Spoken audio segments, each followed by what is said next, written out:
just a bloke in a bar. What is up, ladies and gentlemen? Welcome to another episode of Pack Her Up, boys. And that's right, I know you're waiting for it. That beautiful sound. Oh, yeah. There it is. Ooh. Ooh, that's good. That's bloody good beer if you do ask me. That's right. Pack Her Up, boys, always brought to you by Bloke Beer. Get into your local, grab a case of Bloke Beer. It's a beer for battlers. It's beer for blokes that turn up for family, mates, and good times. And it's a beer that you know where it started. It started in the heart of rugby league. It's the beer of Australian sport. So if you haven't given it a try, get into your local. Grab a case from your local celebrations, IJ Plus Liquor, Liquor Legends, Porter's Liquor, Bottle-O, you name it, it's in there. If they don't have any, just ask Wiley. Could you order some bloke beer in? And look, it started, an Aussie beer started by an Aussie, just a butler, a local from the country of Gold Coast, from the country.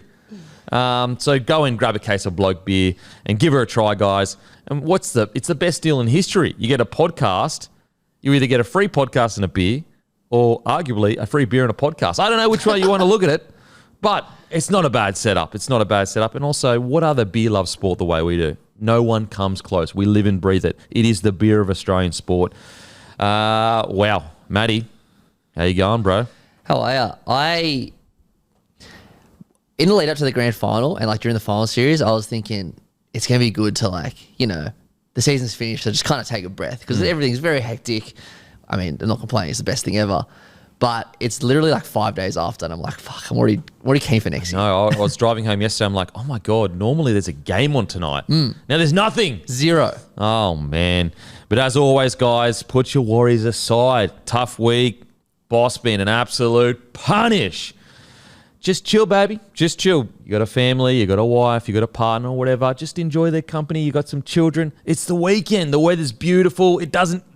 put the worries aside. If you're not getting chased by a metaphorical lion right now, don't worry, baby. It's all good. It's all good. So sit back and enjoy the weekend. You've earned it. And there's no point about stressing about the future. Also, if you're going to have a punt, you do it with Sportsbet. Pack Her Up, boys. Proudly brought to you by Sportsbet. Obviously, only punt what you can afford, guys. Gamble responsibly. You win some, but you lose more.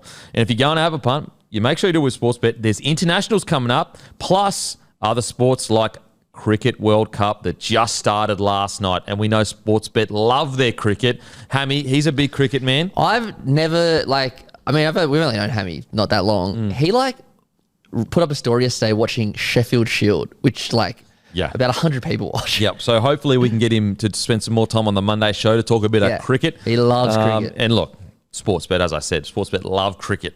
So you're going to have a punt, you do it with Sportsbet. And a massive thank you to Sportsbet. They keep the lights on. They support us all year long, guys. And I cannot express to you enough how important that support is as a young, small company trying to make it. So, as I said, if you love to have a punt, you do it with Sportsbet. Obviously, only within your means, guys. Don't go silly. Don't go crazy. Just what you can afford. A little bit of fun here and there. Oh, man. Another week done and dusted. I'm a week away from the grand final now, and it's definitely eased the pain. The pain has eased substantially from, I'd say... Monday, Tuesday, even Wednesday. Now I'm in the Friday zone. The pain subsided. Yeah, but not to be the bearer of bad news, but you got a whole summer to think about everything that could have been. Nah, I'm past that. I'm past it already? That. Yeah, for sure. There's not... I mean, I guess they couldn't have played much better. But, what's the point? It happened. You could look at what-ifs in every game. What if, no short dropouts? I know that's been a big talking point. It's like, bro, come on. If he pulls them off, he's a hero. Well... what was the game? Maybe it was against the Warriors where he had incredible the dropout that went out and then we got the ball back. And we all frothed. Or was it? Sorry, it was against the Storm. I think it was against Melbourne, The Storm. And everyone frothed it. Yeah. So it's it's very easy to look back in hindsight. Now, I will say, I do think the last 20 minutes we could have been smarter with the way we played. But again, this group of men have not been in a grand final before together. Yeah. That is why every year you hear all the analysts say, oh, grand final experience. The old... you got to lose one to win one. Obviously, that's not completely true, but it kind of is in a way. I think maybe with a young side, it could be considered relatively true. Look at this Penrith team. They won 3 in a row, but they lost their first one. And they came out and played almost Broncos were good enough to withstand the Panthers' attack, but they came out and almost played as bad as the Broncos played in that first 20 minutes. If you remember, the first half of the Panthers versus Storm, they got touched up. Yeah, I think it was 20-0, and then Pap scored after, so it was 26-0 in the 45th minute or something. And so, you look at that and you go, it is eerily similar. The Broncos came out, very much so, completed at 40%. So, as I said, I'm really, really proud of the boys and the way they spent this season. It's been an incredible season. I've got a crazy stat that got sent to me actually, and I just sent it to you boys in the group chat. But okay, so I'm not on Twitter, so I don't know. Anyway. Probably keep it that way. So it's sports industry at footy industry AU got sent this screenshot of him. So it is quoted on Foxtel. It's likely that even with the new estimated streaming information, that Broncos were the most watched AFL and NRL club in 2023. So I think what he's saying is like maybe even with KO data. Yeah. Anyway, so you'd assume it would be relatively similar. You wouldn't say it was a huge swing. Most people watching sport on Foxtel was, you'd say it'd be similar to what they're watching on KO, as in the amount of people. Yeah. Anyway, so this is most watched teams, AFL and NRL. So people listening, AFL and NRL. At number 1, Broncos. 2, Souths. 3, Storm. 4, Cowboys. 5, Panthers. 6, Eels. 7th, AFL Magpies. 8th, the Dolphins. 9th, the Seagulls. 10th, the Raiders. And the next AFL club is 18th, and that is Carlton. Yeah, that stat blew me away. I'm not surprised that the Broncos won because 3 reasons. They made the grand final. They're a huge club, but also they were easily the most exciting team to watch this year. And also, by none. They're easily the biggest club. And huge club, yeah. I mean, look at the biggest 2 clubs are 1 and 2. So it makes... Yeah, but what I'm saying is they are the biggest club with the biggest fan base. Yeah. And they have... It's just not even comparable. It's honestly not even comparable. And that's because they were a one-team town for so long. Yeah, of course. Also even a one-state team. Yeah. It is crazy though, obviously Collingwood don't have the whole of Melbourne, but they've got 100,000 members. Yeah. It's wild. It's really interesting that... it's the age-old discussion. I think most people in the know it now, but I think a while ago, people didn't realise that AFL is a good game to watch in person because you get to see the whole field, and that's important. Whereas in the NRL, you want to get closer to the action, the big hits, the play the balls, all that kind of stuff. And so NRL is a TV sport. Oh, it's built for television. It's a TV sport, whereas AFL is a stadium sport. And that's why you go, how the hell do AFL matches essentially average 50,000 fans per game? Let's just random number around that, whatever it is. Sometimes it's obviously bigger. Whereas NRL, it's 18,000 across the board. It's because they're just different pieces of content to watch in person. One is more enjoyable than the other. Whereas NRL, when you get maybe more viewers on TV, because it is a TV sport. So really exciting for the game. Now, I'm sure that, look, this guy, my understanding is he's really well known for high quality data and high quality takes from the data that he gets from everywhere. But I'm sure maybe you could find data that challenges that. But this guy's known on Twitter for having the best information in regards to data. So, geez, that's promising for rugby league. Yeah, I'm not sure if I read this, if it was the same guy or it was a different guy. I think it was. I'll have to get it. But he put a thing up for the anyway. Yeah. And I saw a thing comparing the AFL and NRL numbers this year. Both had gone up significantly. We know that NRL was the biggest last year, which was a great achievement. But yeah, according to the thing I read, NRL was once again the most watched sport in the country. Yeah, and that's not including Origin. Yeah, that is crazy. Which is crazy. When you think about it, according to the ratings, we still beat AFL TV-wise. Now, if you want to have an argument about it's better to have people in stadiums because that makes more money, fair. We can have that argument. But ratings-wise, the fact that we beat them even without Origin is actually crazy. It's ridiculous. Because if you add in Origin, we blow them out of the park. It's going to be interesting, the next TV rights deal, because I personally believe we got undersold this one. Yeah. Now, look, certain decisions had to be made, and it was during a tough time, and we haven't been as smart with our money as AFL have been. But I think this next rights deal event, what is it, in 3 or 4 years? I think 2027. So 2027, I hope the game is gearing up to be super aggressive in these negotiations because I think we earn $100 million less per year than the AFL by all reports, which is outrageous when you think about it because we have more ratings. Yeah. So we have, at the very least, we should be on par with the AFL going forward. So I hope the NRL, and it seems like the NRL is trying to put things in place to prepare for that. We just need to get good assets with the money that we have. So once we go to those negotiations, we're not so beholden where we're desperate for them to make sure the deal is done. Otherwise, we're stuffed and screwed. It's crazy. One of the crazy things that in AFL camp is how they own that stadium down in Melbourne. Huge win. So smart. It's just forward thinking, really, because they wouldn't want to do it. But if the AFL, networks didn't come and play ball, then they just go, all right, we'll take a loan out on this massive asset that's worth $1 billion. We'll go out and take a loan to get us, because what would happen was this. Let's say Fox or whoever said lowballed them. They go, all right, sweet. And let's say they went and got all the other parties involved, like 9, 10, 7, Fox, whoever. And the negotiations were taking a while. They'd go, all right, well, the negotiations are going to take a while because we're not re-signing with our current people. So we'll go take a loan out on our big stadium because the bank would say, well, this is worth $1 billion. Therefore, we know that if you default on the loan, we can sell our part in the stadium or whatever. We can get that money back. So it's basically held as collateral. And so they go, we'll take a loan out on that until the deal is done. And then obviously when the deal gets done, the money gets paid back. Whereas the NRL are in a position where if negotiations drag out too long, we run out of money and we're stuffed. Now, I guess it's both parties, though, have a similar problem because Fox rely so heavily on sport that if they were to lose the NRL, they'll be in a bit of trouble. Not just a bit of trouble, like catastrophic trouble. Yeah. And so that's the game that they play. It's almost like a game of chicken. Yeah. It's like the recent negotiations between the players and the NRL. It was a game of chicken. And the game of chicken was, basically, will they strike or not? So the game of chicken was NRL was going, well, if you want to take it to the end, if you strike, you don't get paid. And the NRL players were basically, and again, look, I'm sure they weren't saying this, but this was the subtle undercurrent of the negotiations. Yeah. They're saying, if we strike, then the networks, they come down on you.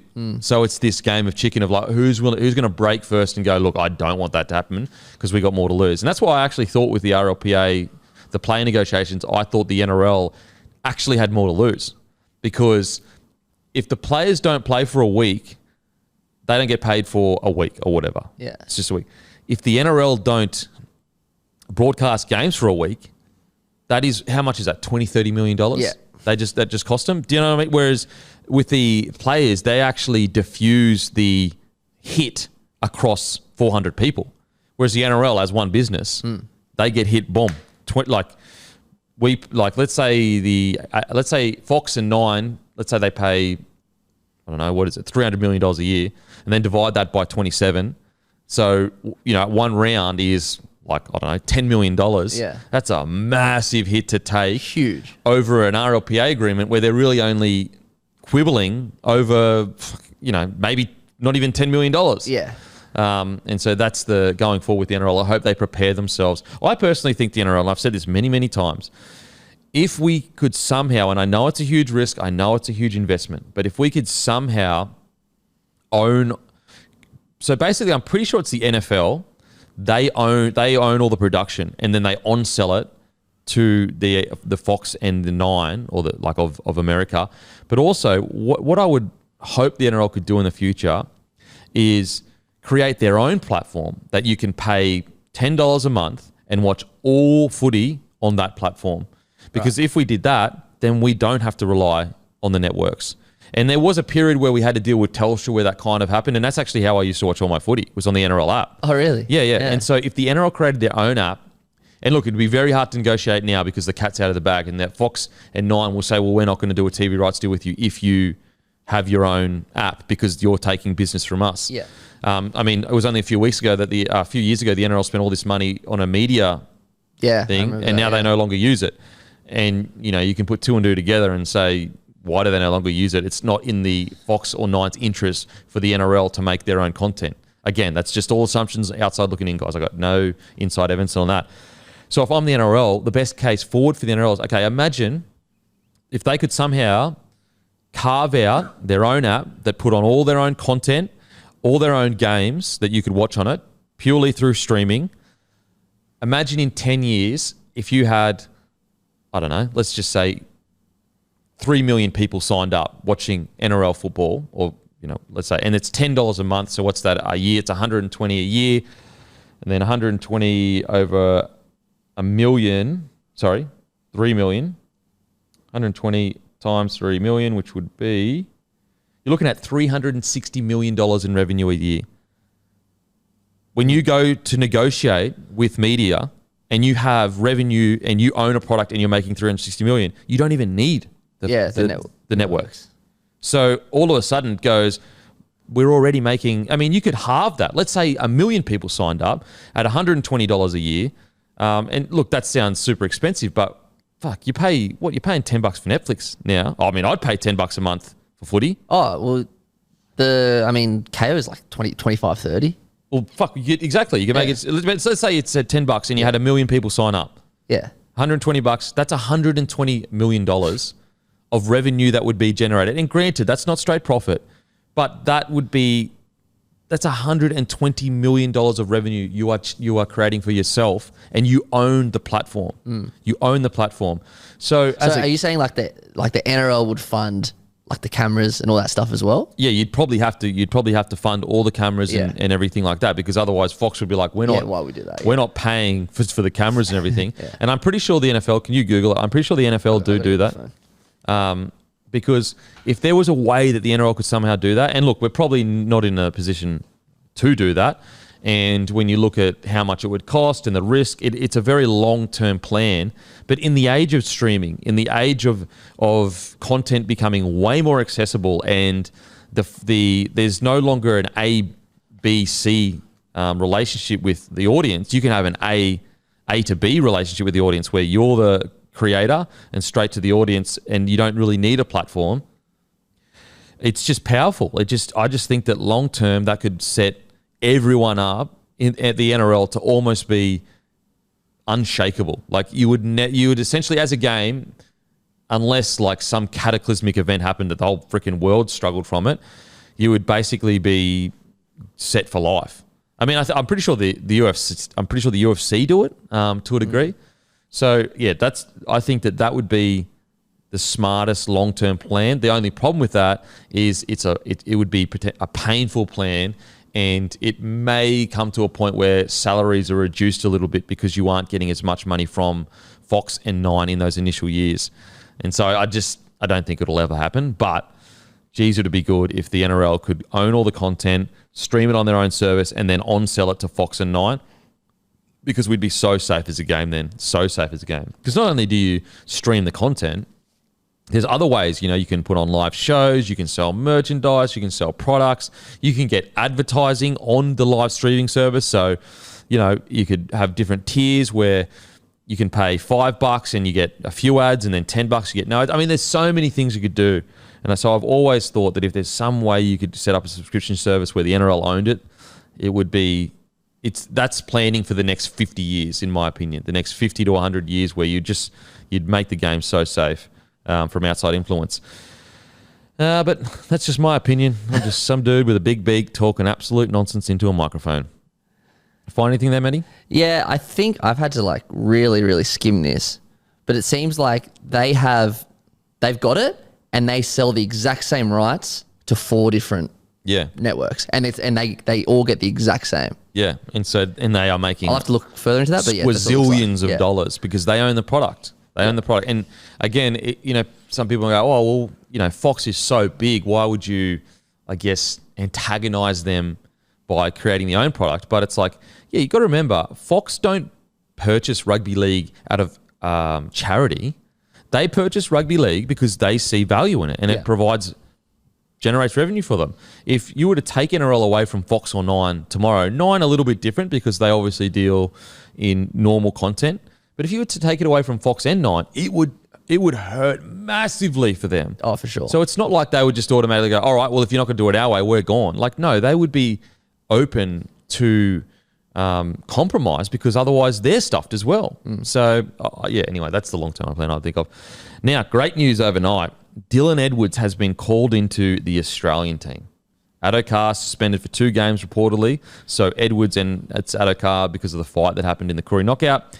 Edwards comes in the Aussie squad. Hynes has also been included in the Aussie squad, replacing Nathan Cleary, who did his freaking MCL in the first 10 minutes. Seriously. Like, just when you thought that performance couldn't get more incredible, that last 20 minutes, it gets more incredible. More incredible. Yeah, that'll go down forever now. That'll go down like Sammy Burgess' cheek, like Cooper Cronk's scapula. I mean, I go even better because of the fact that it's the biggest deficit ever to come back from. Like his kick after Crichton's try isn't getting spoken enough about. His conversion. The 40-20 as well, with an MCL. With the MCL. Yeah. Like, are you serious? It's just crazy. Absolutely crazy. Thoughts on Edwards? Yeah, I didn't expect it. I will admit that. I was a bit surprised because obviously Adokar's a winger and it's not obviously a like-for-like replacement. I thought, well, maybe they could bring someone with a bit more versatility in. But all of that aside, Dylan Edwards, in every world, Dylan Edwards deserves a rep jersey. I didn't think he'd ever get one because, he's stuck behind. I thought he would be stuck behind people like, obviously Teddy, but Reece Walsh, Kalen Ponga. But Edwards has won 3 comps in a row at fullback. And he deserves it. Whether or not he plays, I don't know. I think Teddy's obviously going to be fullback, so I don't think he's going to play any games. Or unless they rest him. But he deserves something. So I'm happy for him. I am surprised because why wouldn't you replace him with a winger? Yeah, I personally think that he may get a shot on the wing or at centre or fullback. I actually think Dylan Edwards would be a fine winger. I don't see why he couldn't be a winger. I think that, what's his asset? It's his tough carries out of his own end. You can do that from a wing. Yeah, for sure. You can even do that as a centre. I personally think he's just been taken as an outside back rather than just only a fullback. And I think we'll see him get some time either at fullback in the first game instead of Teddy or on the wing or in centre at some point. Yeah, right. See, I wasn't sure because there's only 2 games.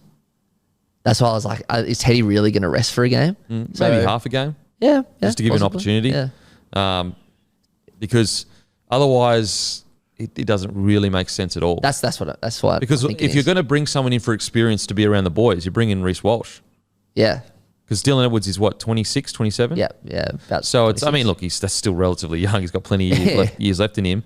But yeah, if you're going to bring in him just to be around the camp and to, get him used to it, you'd have to assume it would be a guy like Reece Walsh or even Kalen Ponga that's brought in for experience, or even a guy like Bradman Best. But at the same time, what I do love about it is it does send a really strong message to the Australian camp and the squad about what you stand for, and rewarding a guy like Edwards is saying to the rest of the squad, you fucking rip and tear, you will be rewarded. And that's what I expect from the rest of the squad, blokes that have a red hot go. Because I think most people would know, look, Reece Walsh and KP, they are, look, it's hard to say better players because you've got Edwards, winning 3 premierships. But you would assume that if Teddy goes down in the future, that it would be KP or Reece to replace him. Now, maybe that's wrong. Maybe Mal loves him as a fullback. And look, I wouldn't argue against it. If Edwards was the one selected at fullback instead of Teddy, I'd be like, you know what? He's fucking worked his ass off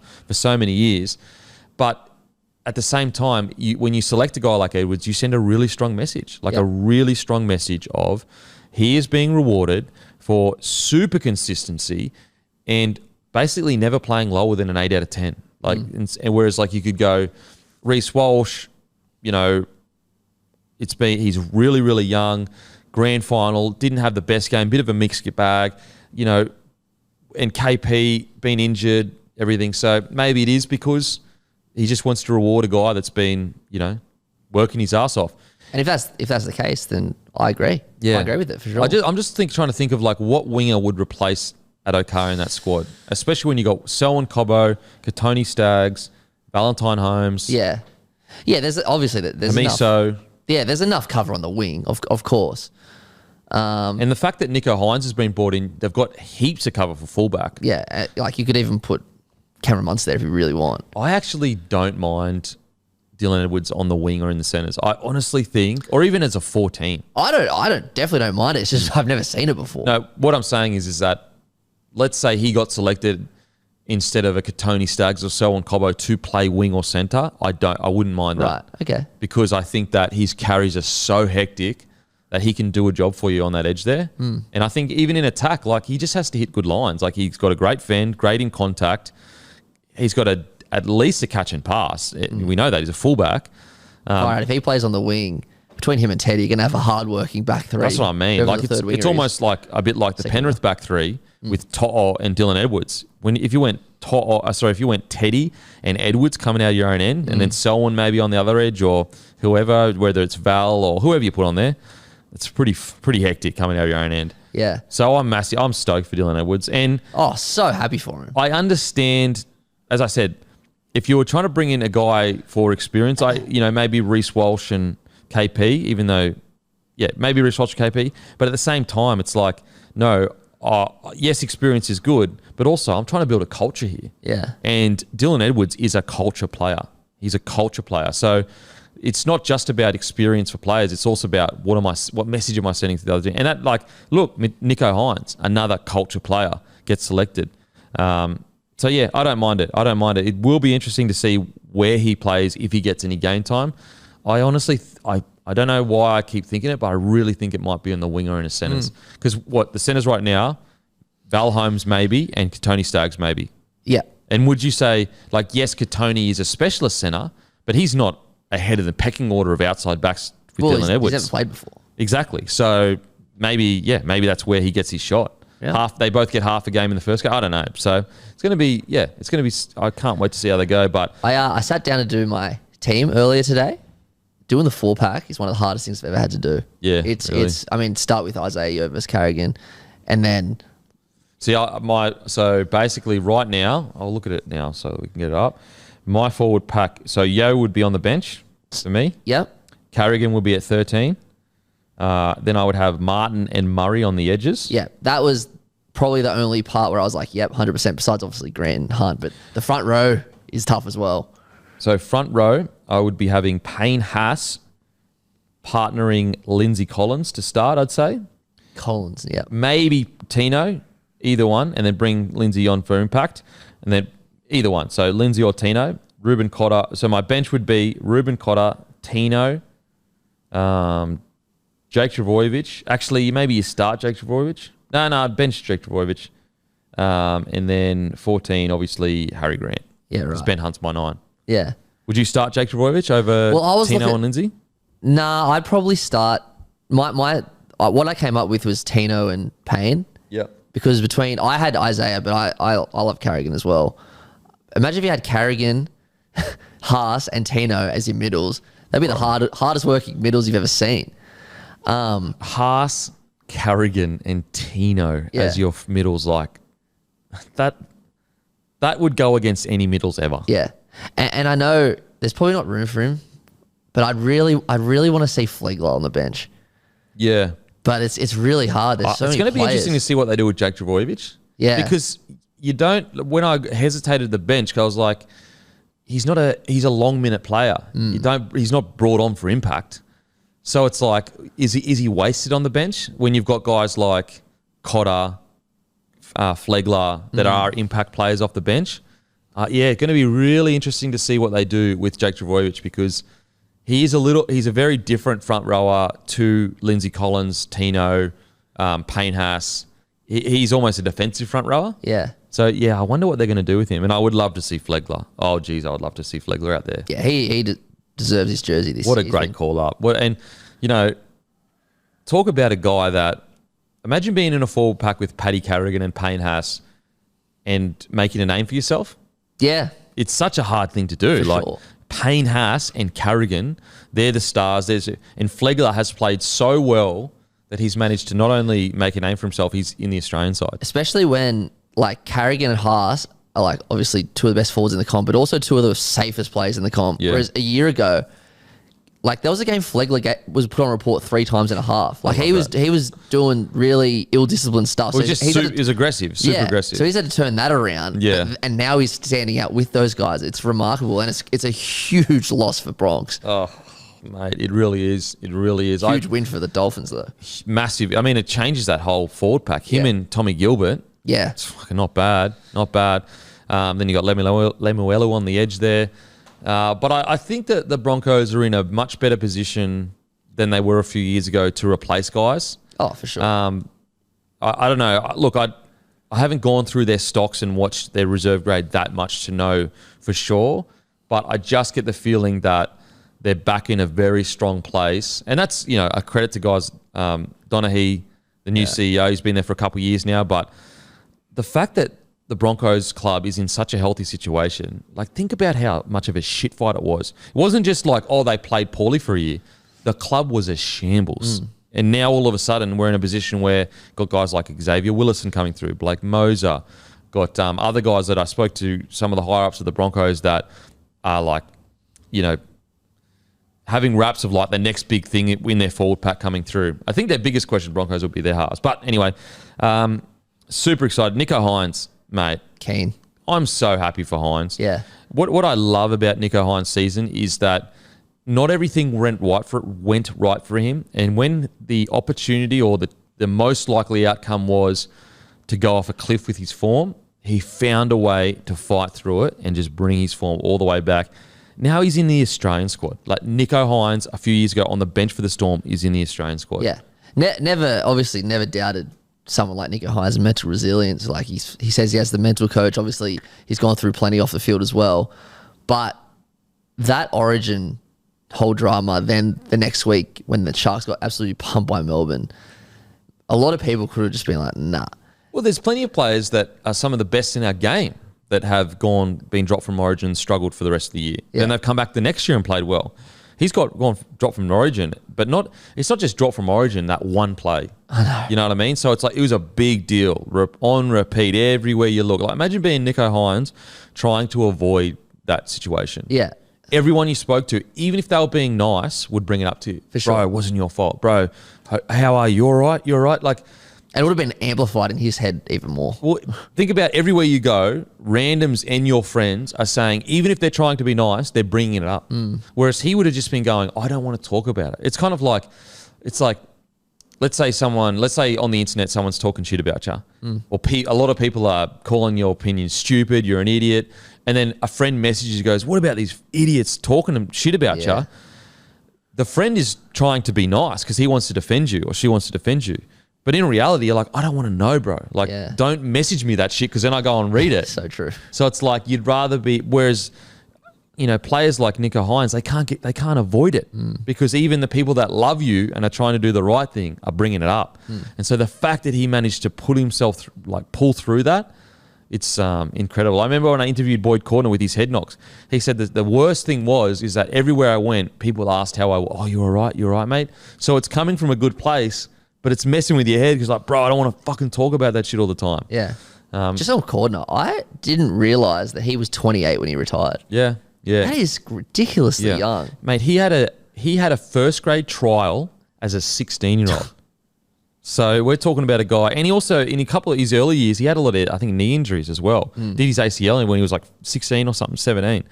What a warrior. Toughest. Jeez, you got to get, if he wants to be, you got to get him in that New South Wales camp somehow. Oh, yeah. Just get him in there for sure. As the defensive coach or forwards coach. I don't care what you call him. Yeah. Tough coach. Call him the toughness coach. Fucking having a dig coach. He's got to be a part of that camp if he wants to be. Because I do think with New South Wales, the concern is there's a brain drain where you've gone through all your legends. Who's left? Like, I know Laurie Daly's, has he put his hand up? Like, maybe.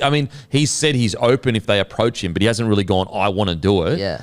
So what New South Wales legends are left? And also, I was listening to Loz on the buy round, and I'm sure he's come out and said he'd do it. But he was saying to James Graham, he's like, coaching at this age for me will be risky because I've built up such a personality in the media. He's on the radio show. He's like, but if I coach and I fail again, who's going to want me? Yeah. So that'd be like, I reckon Loz is probably putting his hand up, but you know Because he loves the state. he loves the state. It's such but a I good don't know. point. Yeah, And yeah, if you lose, all of a sudden you're almost you become untouchable. When it's Yeah. like, what the hell does me coaching New South Wales have to do with my ability to be a media analyst? Yeah. Which is, you know, and he's right. It's a really great insight from Loz, where he's realised that regardless of what industry, if you fail, air quotation marks, in something, it taints you.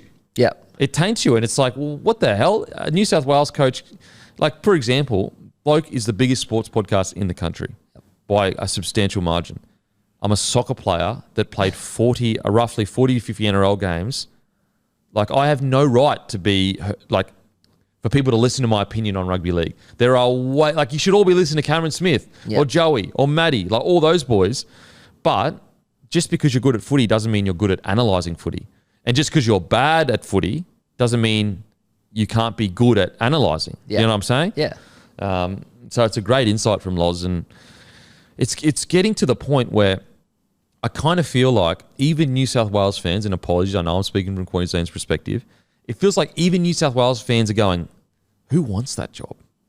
Yeah. Who wants to walk? Like, even New South Wales fans are going, would you really want to walk into that job? Because if you lose, you are getting absolutely annihilated. yeah. You're getting annihilated by the public, who are extremely unforgiving, but like you're not getting a full-time gig there. Apparently, like That's outrageous. Like for the life of me, I cannot believe that they're trying to say, well, you're only on a part-time wage. And so I'm assuming that means your wage is reduced.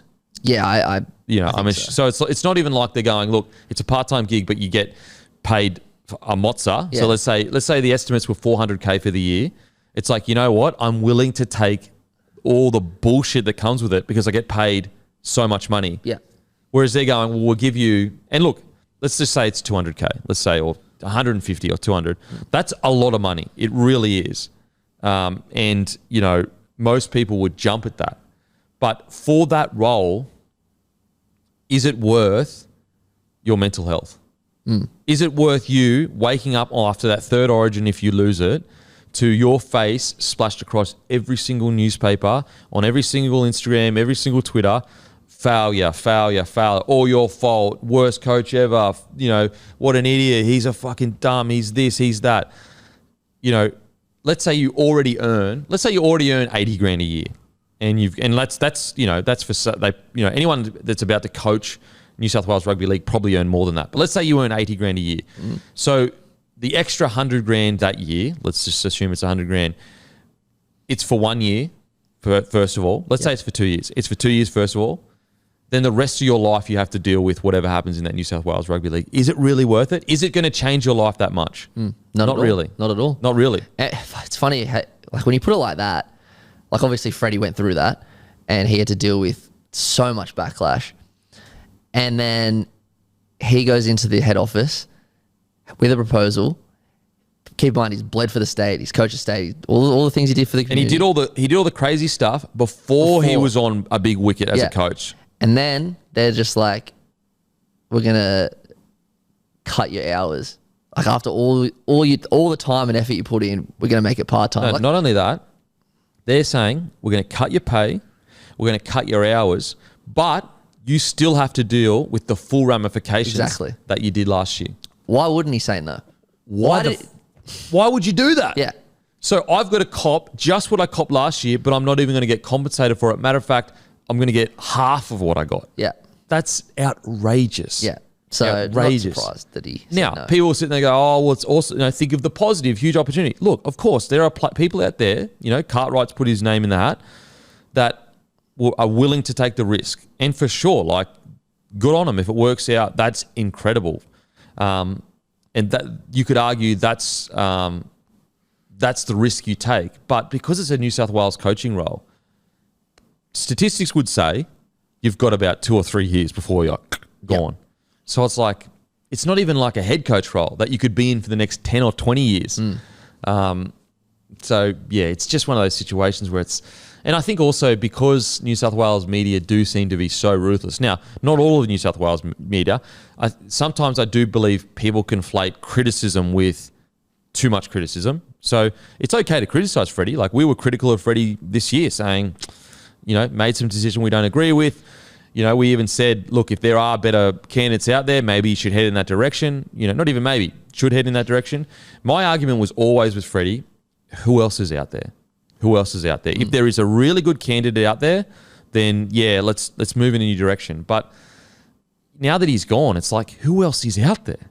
Especially with Ricky Stewart pulling out. But also, they should have known Ricky Stewart wasn't interested before they started offering him less and anyway, whatever. I mean, at face value, I'd love Ricky Stewart, but I don't think you could have a head coach.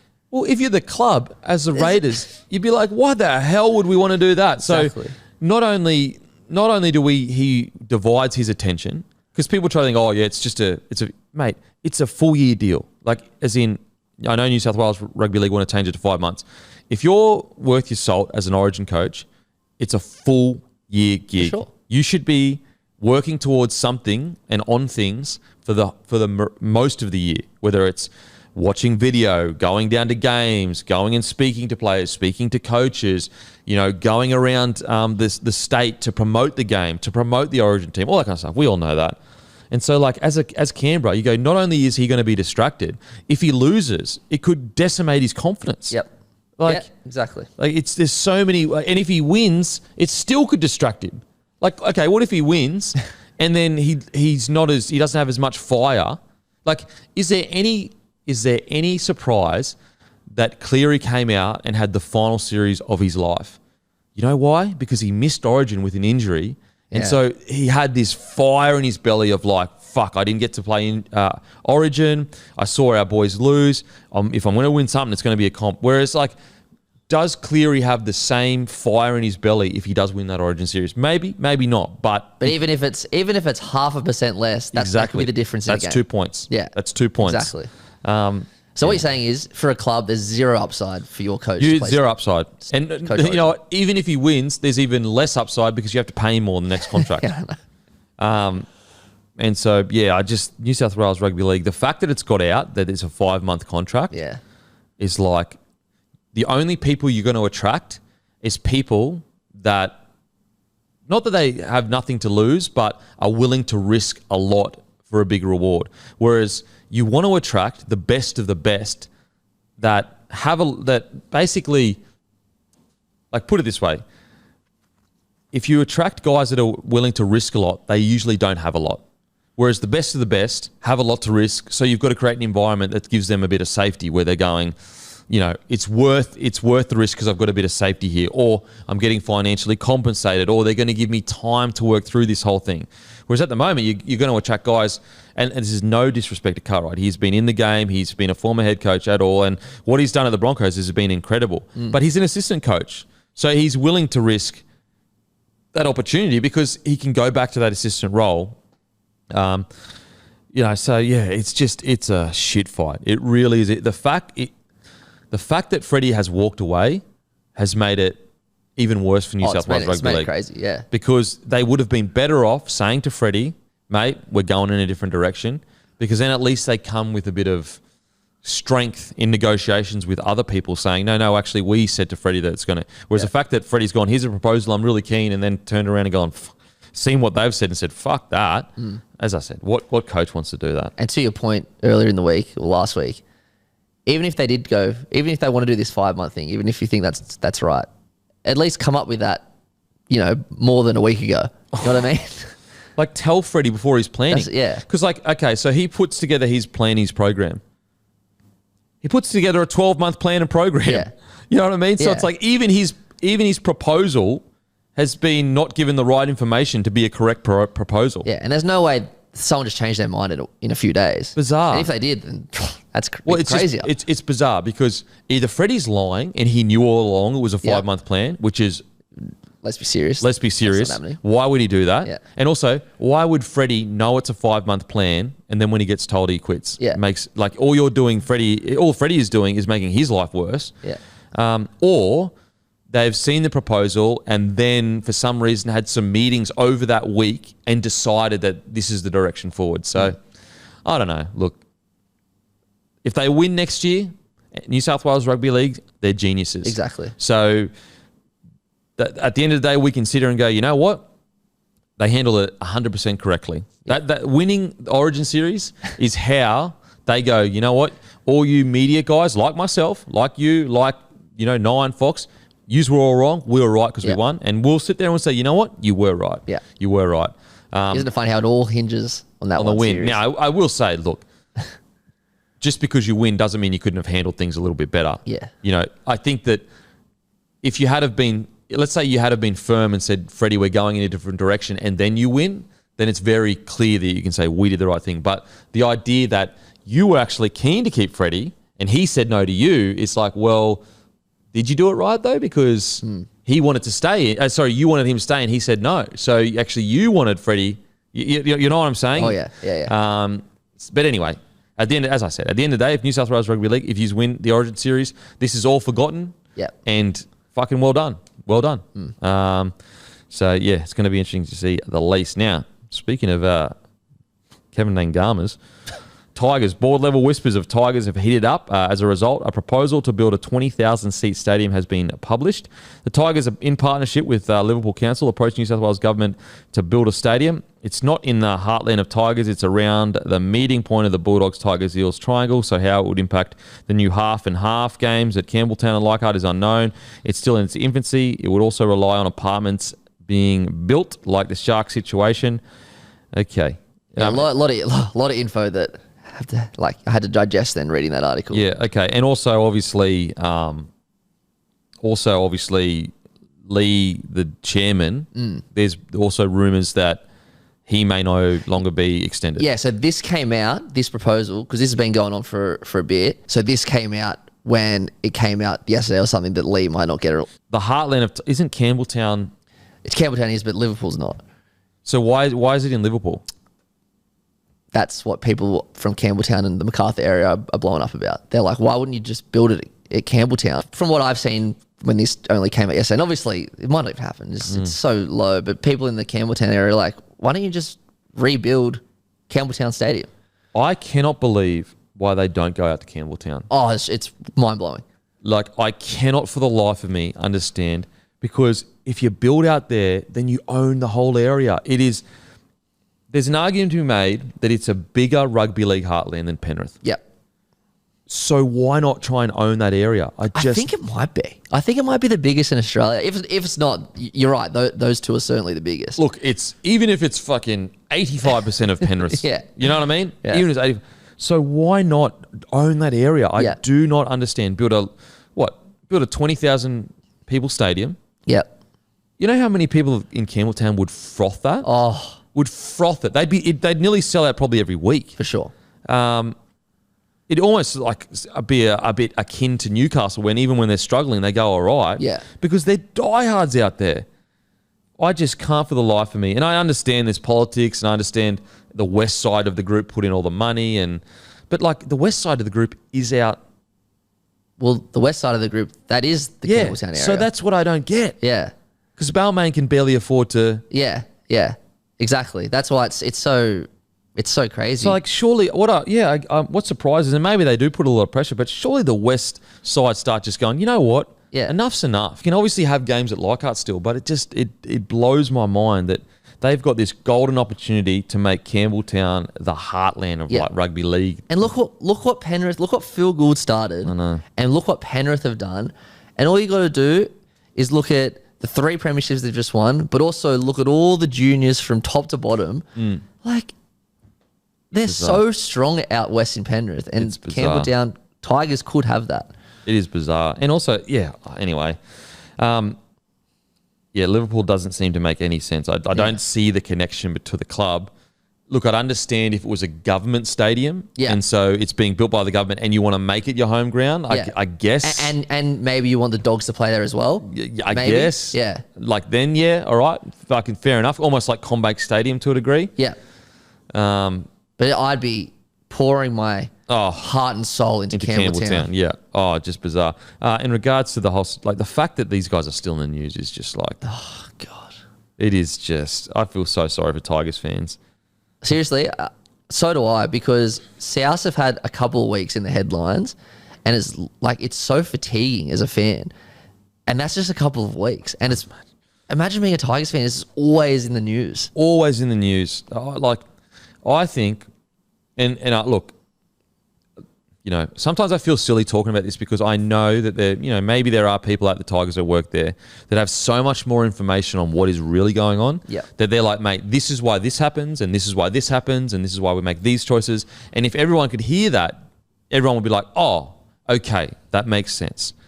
So, but when I look at it, I just go, they need a strong leader that every single person is on board. Whether it's Lee or whether it's someone else, it doesn't matter. They just need a leader that both sides are willing to get behind. They need to go out to Campbelltown, make that the heart of where they play, and build from there. Yeah. Because right now, they are just spiraling down and down and down, and it's only getting worse and worse. There is no long-term future at the moment with what they're doing. Yeah. They've got in great talent, which doesn't seem to be working. Whereas out at Campbelltown, for the life of me, you could be the heartbeat of a whole community. Yep. Whereas how are they a heartbeat of the community where they are now? They're just a footy club there. Yeah. And every year that they don't act is they're just kicking the can down the road. It really is. Like, honestly, you'd almost get to the point where if a new club started in Campbelltown and said, we are the Campbelltown club, this is our area, we represent it, and it's almost like Penrith. It's not Sydney. It's fucking Campbelltown, or it's, the West or whatever, or Southwest. It could almost like pick up as many fans to a degree. Like, it would take some time, but put it this way, I feel like there are so many disenfranchised Campbelltown or Southwest people that they would almost be like, you know what, this club represents me more than the version of what we're seeing at the moment, the West Tigers. Agreed. And this whole Liverpool stadium has amplified that, because I saw a lot of comments from people from that area that are just like, come on. Well, people from Campbelltown, again, it's a heartland of rugby league. They deserve to be represented. For sure. Like, it's not, I understand it's a merged club, and I get it that, I get it, the Balmain side, it's important, and it's got so much history in rugby league, and there are Balmain fans. For sure, I get that. But we have to be practical at some point. Surely at some point, even Balmain fans have to be like, would I rather the club be where it is and we continue to have all this drama, all these losses, or would I rather take a bit of a hit, it's out in Campbelltown, we play some games at Leichhardt, and we become a dominant club? I feel like even Balmain fans would be like, that's probably the better way forward. Surely. Of course we can't speak for them, but surely they're sick of just being at the bottom of the ladder all the time, and it just seems so obvious. Yeah, I try to think of myself as let's say, the Gold Coast merged with a club, or even Brisbane. Let's say Brisbane merged with a club. We'd had 20 years of, no good, constant fighting, constant infighting. We had this heartland of rugby league that's supposed to be half of our club. It's currently where I live. Let's just say I live and if it's almost a guarantee that we'll have success if we head out there and build. I almost feel like, you know what? I'd rather my club be successful and me have to drive out to some games than just have the win of it. Oh, it's around the corner. Yeah. Well, I mean, look at Rabbitohs. South don't play at Redfern. Yeah. South play at Homebush, which is, with the new tunnels, it's like half an hour away. But back in the day, it was like an hour away. And of course, it's completely different. It's because of money that they played out there. But South Fans don't care. Yeah, you'd rather be successful. Yeah. And as soon as we moved there, and of course that came at the same time as Russell Crowe, but they started playing well. Yeah. And not... It's bizarre. Yeah. It's bizarre. I never get it. I never understand it. It's bizarre that it's so strange is West financed the club essentially. Yeah. So it's that's what makes this even crazier. Anyway, hopefully they can sort it out, because, oh man, I think of Tigers fans and they just must be like, I'm so sick of this. And as we said, I know it hasn't come out yet, but as we said on next Monday's season review, the Tigers they recruited so well. They got one of the best fullbacks in the comp. Yeah. I feel sorry for the staff. Yep. Everyone, because unfortunately the staff can only work as hard as they can possibly work under the conditions that they've been provided with. Yeah. And if anyone genuinely believes that at the moment that the Tigers are the best conditions to work under, it's just craziness, because, mate, the guy that you hired for a 5-year plan just got the sack. A year before, Michael Maguire got the sack after re-signing. Didn't he have 2 more years on his contract too? Yeah, he got re-signed. So it's like, what? Because okay, people might go, okay, well, Michael Maguire was struggling, and look, you'd probably rather Michael Maguire now, but anyway, Michael Maguire's struggling, that's why we got rid of him. Okay, fair enough. But at what point does someone step back and go, who decided for Michael Maguire to go there? So the same people, and okay, we'll go Tim Sheens. Yep. The same people that decided that Tim Sheens should be the coach are now the same people sacking Tim Sheens. Do you understand what I'm saying? Yep. They're the ones responsible for him being there. So it's just like, okay, at what point do you go, instead of blaming Tim Sheens for the results, you're the one that put him there and then sacked him in 6 months. How does that even make sense? Yeah. Oh, okay, sorry. Apologies. Not sacked him. Sorry. Whatever happened. I don't even know what happened. He chose to leave, or he brought it up, whatever. Okay, let's say Tim Sheens chose to leave. Let's say that. You still hired the guy that chose to leave after 6 months. So let's even go the other direction where they didn't sack him and they were begging, Tim Sheens, please stay. Let's say that's what's happened. Then you still hired the guy that was willing to walk after 6 months. Yeah, of this huge, highly publicized 5-year plan. So it regardless of whether he walked or he was pushed, it's not a good thing. Especially, look, this isn't a one-off. This is multiple coaches over multiple years that whether they've been sacked early. Like Michael Maguire, I kind of get the feeling where the only reason why he stayed for so long is because he was so committed to the cause. Whereas I feel like if he had walked into the office a year earlier and said, look, this isn't working out, I feel like Tigers maybe would have gone, you know what? We're glad you said that because we were hoping you would. You know what I'm saying? Yeah. It's a disaster. It's a disaster. I hope they can turn it around because, you know, you look back at the glory days and it was awesome to see the Tigers play this new brand of footy, and, you know, they do have a decent fan base. Like, they got a decent fan base. It's not like they're a tiny, you know, no fan base club that no one would miss. Like, it'd be exciting. It would be exciting. What they could do, as we've said, imagine what they could look like in 10 years if they had a 10-year plan, started at Campbelltown and built their way up there. Yeah. As I said, look, I'm sure the higher-ups, they've got way more information than us, and there's a reason why they make these decisions, and maybe we sound like absolute idiots right now. I'm open to the possibility of us being totally wrong. Yeah, of course. But from the outside looking in, what it seems like, it looks like a very obvious answer to like, the Tigers are seriously getting into a position where it's like, how do they sustain themselves if this keeps happening? Yeah. How do they sustain themselves as an NRL club when there are so, like, look at the Dolphins' success as a club coming in. It's just like, when you sit back and you look at longer term, and I never would want this to happen because I know Tigers have so many fans, West Tigers, but it's like the NRL, when they sit back, they go, well, guys, get it together. Like, get it together. Because, like, we have all these other... We got Ipswich, we got the Brisbane Tigers, we got New Zealand, we got the government willing to put in money for PNG. You know what I mean? Like, it just gets to a point where you go, look, because they're based in the, like, Sydney base, it's like, it's not even a win for us to have you there because there's already so many clubs in that area. Yeah. So, like, what benefit are you... Like, the reason why you wouldn't want to reduce clubs is because you don't want to lose the battle against AFL. But it's like, if you were to take out that club from Sydney, would that affect the battle of AFL? Probably not. No. I tell you what, though, if we had that club in Campbelltown, we couldn't lose that then, because then you could lose the battle to AFL because there's no other clubs around. Yeah. So, and look, I know that's extreme talking. That's like, you know, years and years down the track, but geez Louise, it's just a tough thing to watch. Yeah, it's a tough thing to watch. Like, for example, the reason why I personally believe Gold Coast have stayed around is because obviously the owners now have put so much time and effort into it, so much money, but because the NRL realised, like, we can't afford to lose you. Yeah. Even though they've got the smallest fan base and the smallest viewership and all that kind of stuff, they understand they can't afford to lose you because it's a key spot with one club sitting there.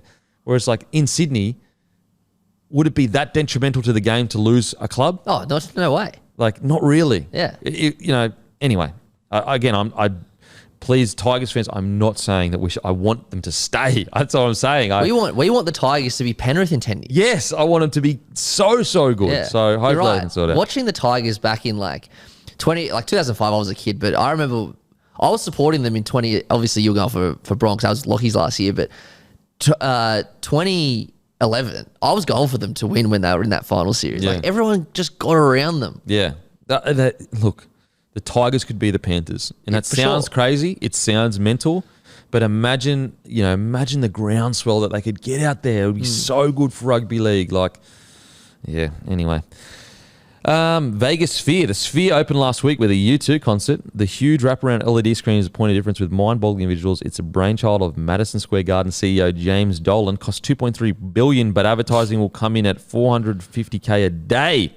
So that alone will pay for itself in 2 years. Jeez. What a genius idea. Oh, it's amazing. Putting LED screens around, so like, and everyone, it'll be the most photographed thing in Las Vegas. Like, very soon. It's one of those situations where, and this is going to sound stupid, but it's the idea of like the rich get richer. And what that means is it takes money to make money. Yeah. I remember when I started the bar, or didn't start the bar, I took over the bar. It was a great experience. It was awesome. It's tough. It's hard. But I realized that with bars and cafes and that, if you've got a small one, yes, the exposure or the liability or whatever is less. So you've got less chance of losing a lot, but you're never really going to explode because it's a small spot. Whereas I look at some of these bigger venues that are, you have to have a lot of money to create them. If they pop off, they make, millions and millions of dollars. Now, obviously, if they fail, they lose big, but they win big. Whereas when you're just scraping by in a small spot, you're almost destined for failure because you're not big enough to earn big coins when it's busy. Because that's what, like, bars is all about, like, boom time. Like, everyone comes in, buys a lot of alcohol, whereas a smaller one, because you're small, those boom times, you just can't make that much money. And so it's the age-old thing of, he sat down and said, okay, $2.3 billion, huge risk, but he had already put into the financial plan, we can sell advertising for $450K a day. So he puts himself in a position where it's a guaranteed win. Yeah. But because he has the connections and the money to make this play, then he's the only one that has access to make this play because the rich get richer. Yeah, you're right. It's no surprise that he's the CEO of Madison Square Garden, like one of the most famous arenas in the world. Put it in a smaller context. I am the same version of myself basically 5 to 6 years ago. Yeah. Correct? Correct. If I was to launch, what would have more chance of working? If I was to launch something 5 years ago, it's the exact same idea, exact same rollout, or I was to launch something today? Today. By a mile. Yeah. Why? Because the people that I know are obviously higher profile. If I access to finances, maybe it'd be a little bit easier. Whereas 5-6 years ago, same idea, same rollout, but I'm a no-name, nothing NRL player that didn't have social media when I quit. No one gives a shit about. And so that's where, and look, then the flip side of that is I took the risk to get here. So it's not to say that I was set up like, I started this from nothing. But what I'm saying is that there's the argument of, okay, let's say I'm a kid that has rich parents. Yep. They may not give me a loan to become rich. So they may not go, all right, Dan, and here's $1 million. Go and have your idea. But they may know the right people to get the right meeting with the right person. And that's where that whole idea of the rich get richer, because it's not necessarily the money they're giving you, it's the connections, it's the platform, it's also the mental side of things, it's also the mindset, it's the what's the word? It's the mental cash they're giving you. So they've got experience in running a business or knowing certain things and certain ways to do things. Like, for example, if I was mentoring myself 5 years ago, imagine how much stuff I know now that I didn't know then. Yeah. Would be longer than 5 years ago. And so you look at something like this and you're like, he has $2.3 billion to spend, but it's almost like printing cash for him because he's already got a business plan that pays for himself. Yeah. Whereas in such a short amount of time too, 2 years. Yeah. And so it's 2 years to pay itself off. And that's a very rough. I just did 450 into, I just worked it out myself, and it's like 500 something days. Obviously, there's a bunch of other factors and a bunch of other costs, but just going off the advertising. Oh yeah, the cost of running it would be a lot. But if you it's 2.3 billion. This isn't a project that's supposed to be gone in 5 years. This is a project that's going to last 20 years or something like that. And also, that doesn't include they'd be putting shows on there and he'd be getting hired out as well. For sure. This is purely just for the LED lights. Yeah, it's crazy. Because I remember there was a huge bar around the corner and they would have these massive, massive nights. And it's like, you just can't compete with that. Now, as I said, I'm not of the mind of, oh, well then, no one can make it. And like the world's against you. Like clearly not. Like I've, started from nothing and done what I've done. But you do realize that as you get higher up, that there are glass ceilings that need either incredible ideas or incredible execution to smash through.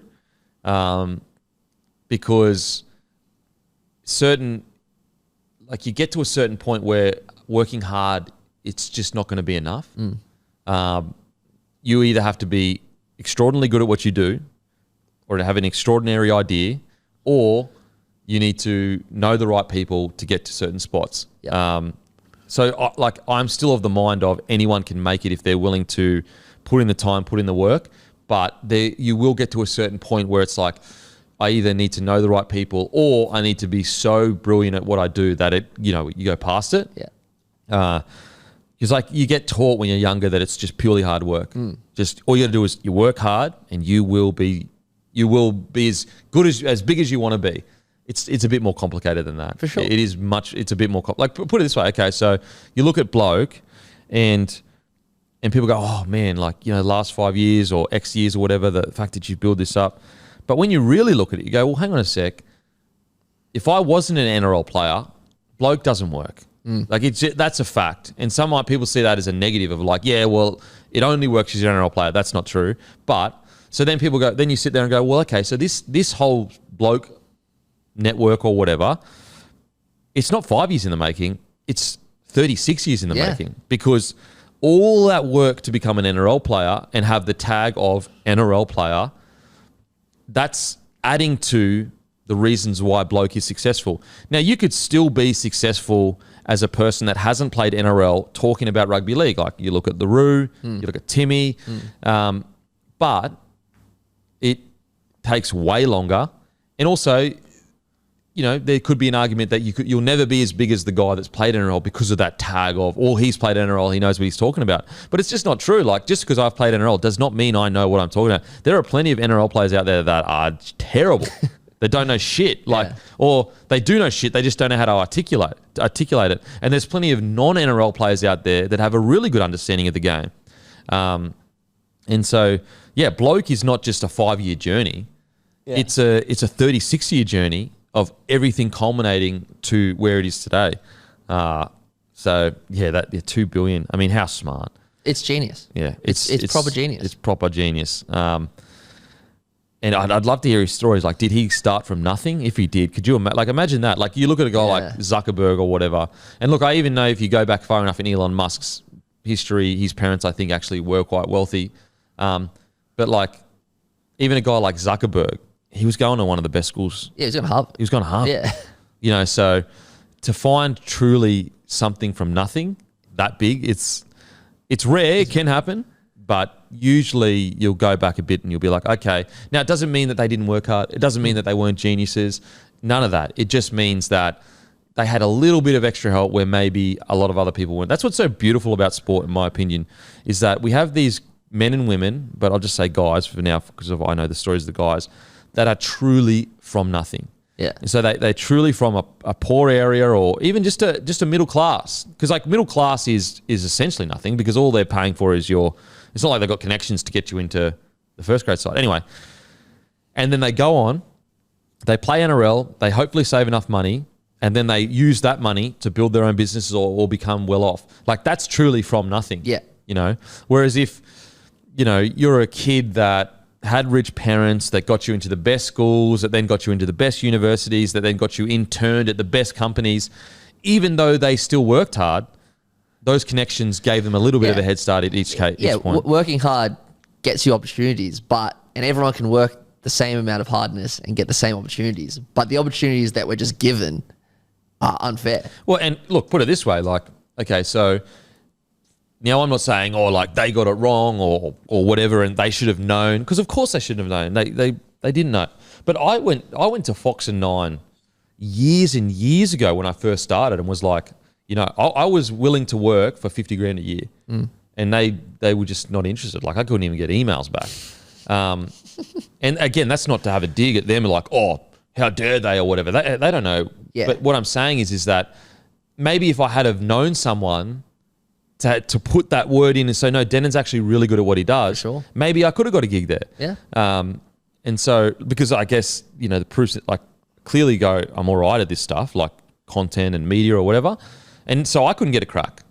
You know what I'm saying? Yeah, 100%. Whereas a person that may know the right people, Yeah. but be less, I guess, talented at this, gets the crack get the because they word know in. the right people. So, and what's funny about it is that, so I sit here and say, I'm not making a commentary on whether that's good or bad because, okay, put yourself in my shoes. Let's say I keep working really hard and bloke hopefully keeps growing, and then my son grows up. Do I not use the connections that I built through hard work to help my son out, my own family? Maybe not. You know what I mean? Like what? So, okay, like let's say my son's going to uni and his score is, I don't know, it can get him in a mid-range uni, but there's a university dean or whatever that's like, Denon, like, I love your stuff and you're a legend, blah, blah, blah, whatever. Would I rob my kid of that opportunity Of course not. to prove a point? Yeah. Sure. Like, I mean, I shouldn't say, of course not. I'm not speaking for I don't you, know but what the like, answer is. I wouldn't put it that way. Well, if it was me. what I'm saying is I don't know what the answer is. Yeah. I'm very much of the mind at the moment that I want him to, I will give him the opportunity, as in he will get good schooling that will be paid for. He will get good opportunities. Yep. At the moment, I don't want to give him any leg up. But when you see your kid hurting or you see your kid struggling or, it's a dog-eat-dog world and he's just struggling to get that opportunity, that's why, like, look, and I'm not saying that I made their careers at all. These guys were already talented, successful, but that's what gives me so much joy in giving opportunities to like Rue, giving opportunities to Timmy, to Hello Sport, is because, and as I said, guys, these guys were already talented, already successful. Just a little helping hand or whatever. Yep. Because I didn't get that. I didn't get a helping hand. Like no one, come to me and said, come on my show and, it'll give you all this exposure will be given to you. So it makes me happy that at the start, obviously all of them that I just mentioned have run off and done their own thing and they got an opportunity because of their talent. Yeah. But it's good to be able to help out and give a little bit of a helping hand to people that are talented. You can see the talent and you've been in that position where you're going like, I feel like I'm decent at this, but no one's giving me a crack, man. No one's giving me just give me a shot. Just give me a shot. I was literally willing to be paid 50 grand a year. So minimum, which is fine. I couldn't get nothing. Nothing, yeah. I remember I went in a meeting with one person, one place, I won't say who. Anyway, so went in there and I was really excited. Like, I'm like, oh my God, they're giving me a meeting. Like, there's going to be a huge opportunity here. And, oh man, and like, you're talking to your family and you're going to see this huge, whatever. Anyway, so I get in there and we're talking and I give him all my ideas. Like, I'm like, boom. This is what you need to, do, but this is the idea and these are the platforms and this is the direction and anyway, so I'm done this huge spiel, just like feeling like, as I said, I feel like I'm pretty good at this. So I'm feeling like this is real good insight. He like ends it and basically looked blank and was like, oh, sorry, we were just wondering whether you wanted to put your podcast on our platform for free. Oh no! And I was like, back. oh, I'd flown all the way down from Queensland for it. Yeah. And I was like, oh shit. Okay, well, obviously not doing it for free. Yeah. And remember, there's this other time where, and this wasn't in any of the big networks or whatever. I remember, I think he was in the media, maybe high up. Anyway, so through a friend, they organised me to catch up with him because obviously this is like 6-7 years ago. I'm aspiring in the space, I guess. Anyway, so we sit down, we have a meeting at this office, and he's like, "Oh, so what do you want to do?" I was like, "I've got this podcast and interview players," and this is before anyone knew what podcasts were. Yeah. Anyway, I basically said, "Look, I want to be like an online version of like Fox Sports or Nine, like an online version of that." He literally laughed in my face and said, "That will never happen." Oh my God. You know, and I was like, oh, I know hindsight's beautiful, but like, it's funny looking back. oh man. He literally laughed him like I'm not even, there's no GST on this story. He laughed. I still remember the backdrop, the way, the room, the kind of feeling of it. And he laughed. He said that'll never happen. Now I'm not saying I'm, you know, Fox Sports or Nine or anything, but you know, we do pretty good numbers. Yes, we do. So yeah, like I don't know how we went down this fucking rabbit hole, but Some Vegas sphere opportunity. yeah. And to be clear, I don't know where I land on all this. Like, it's just me describing the grey nature of success. But like, so I got my job at New South Wales because my dad worked with the dad of Cameron McGuinness. So like such a random thing. And Cameron McGuinness was just starting for South and then randomly got talking to his manager. So then his manager, Steve Gillis, got me the job at New South Wales, and from there I ended up here. No way. So my dad technically gave me an opportunity. Obviously, I took it with both hands and ran with it.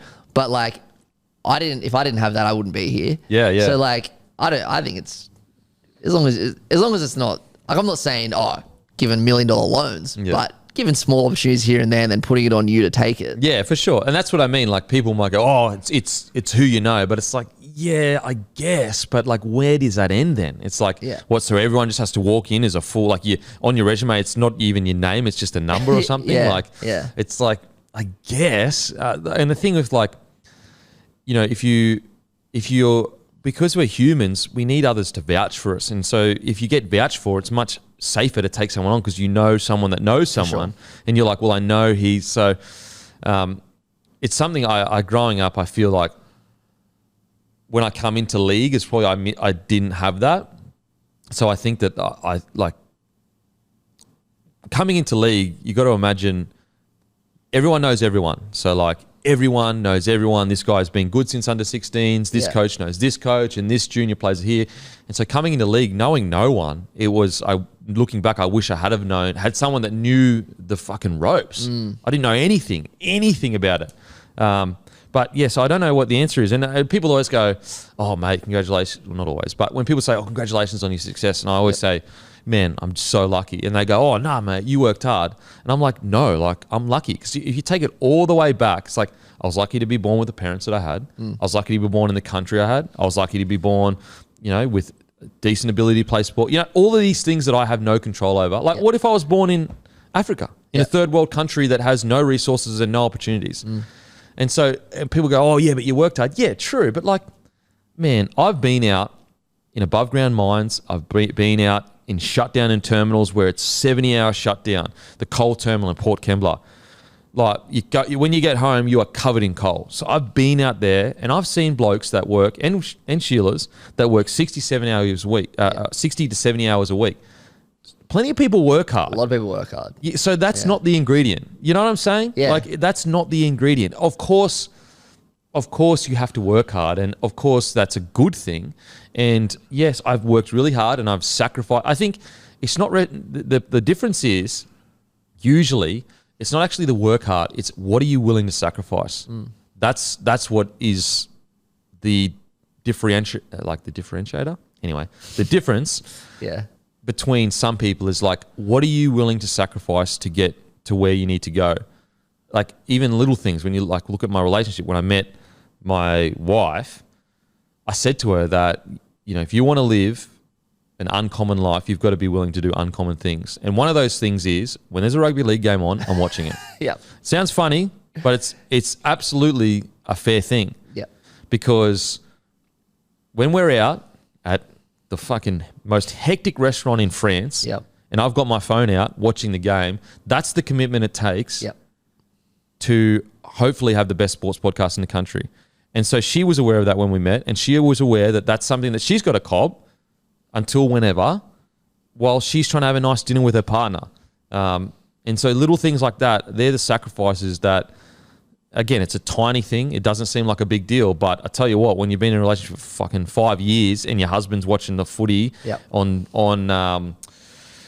anniversary nights or whatever, so it's what you're willing to sacrifice, I think. And also, sometimes the sacrifices aren't worth it. You look at some rich people, they're fucking depressed as shit. For sure. Like, so it's not necessarily a good thing. Sometimes Some rich people like live in their office. Maybe they're working up, but more likely because they're so depressed at their life. there are so many rich people that's why I always think there's a certain number where I go, boom, that's enough for me to sell. Yep. And just do the podcast, because I would always do the podcast because I enjoy that. There's a certain number where I'd go, boom, because you get to a point where the money controls you then. Yeah. You think it frees you, but you don't need $100 million to free you. You don't even need you need like maybe 10 million to retire for the rest of your life. Yeah. Maybe even less. If you're smart with your money and you keep working, like, so for example, let's say someone put $5 million in your bank and then you kept doing the podcast. You're going to get paid to do the podcast. Like, you're not going to have to do it for free because you'll be getting sponsorships or whatever, merchandise drops. It's where it is. And so you get to a certain point where the money controls you. You've got to worry about it. It's a liability. It's not even an asset anymore. And so, yeah, I'm always like material items have messed with people's heads.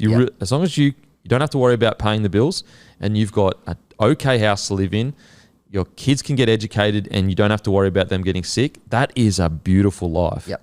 That is all the other stuff, it's bullshit. It means nothing. Like, you walk into a nice home, doesn't have to be a mansion, a nice home.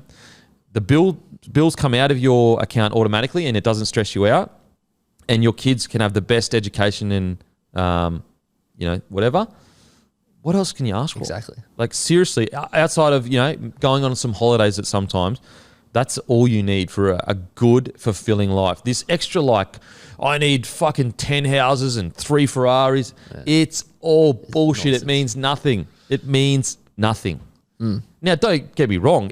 If you were to get one Ferrari because you're a car guy or that's your passion. Yeah. Oh, that's different. That's different. That's different. Like, for example, I don't really play anymore. I used to enjoy video games. So if my passion is I'd love to buy, big PCs, like, that's a little bit different. But just buying material items. Yeah, for the sake. For social status is a rat race. Because you will never be as big as the next guy. There's always a guy of higher social status because they've got more money than you. Yeah. So what's the point? What's the point? Just, put money into your passion, have enough money to live comfortably with your family. That is a great life to me. Yep. That's a great life. I'm with you. I'll go fuck myself. Imagine what you could be buying instead. For free and confidential support, call the number on the screen or visit the website.